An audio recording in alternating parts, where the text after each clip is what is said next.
This episode is probably going to be one of the quicker ones, but it is actually very, very important. Your teacher and guidance counselor recommendations.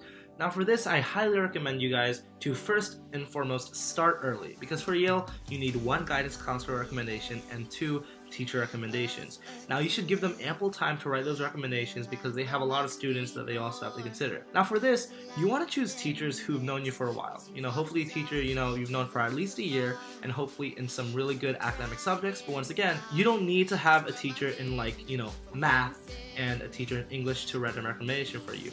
It's truly important that you have somebody who truly knows you well, knows your characteristics. That being said, it is important to make valuable relationships with your counselors and your teachers so they can put you in the best light possible. Now, what makes a good recommendation versus a bad recommendation? This is where you to some extent, if you don't have good teachers or counselors who write good recommendations, this is where you kind of have to put in the work. Personally, what I did is I gave them a cheat sheet, which is basically a sheet of things and stories that I want them to kind of convey and talk about on their application. Because a bad recommendation is going to be something that is superficial, like Arnold is diligent, he is hardworking. Those are very basic things. A lot of students are hardworking and diligent. What colleges want is to see how a teacher has specifically seen instances where you conveyed these characteristics. For example, for one of my recommendations, it was from one of my close teachers and director.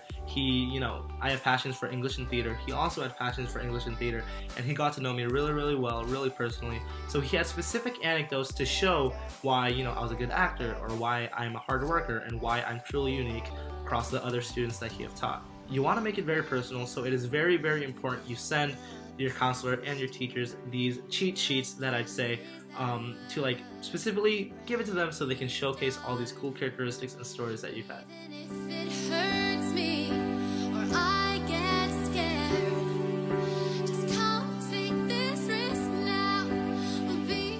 But yeah, that's pretty much it. Start early, have teachers and counselors that have known you for a while, and if not, you can always finesse it by sending them a document that has specific things that you recall that help showcase you as a better person. If you have any more questions or requests, please let me know, but for now, I'm going to end this video, and I'll see you in the next one.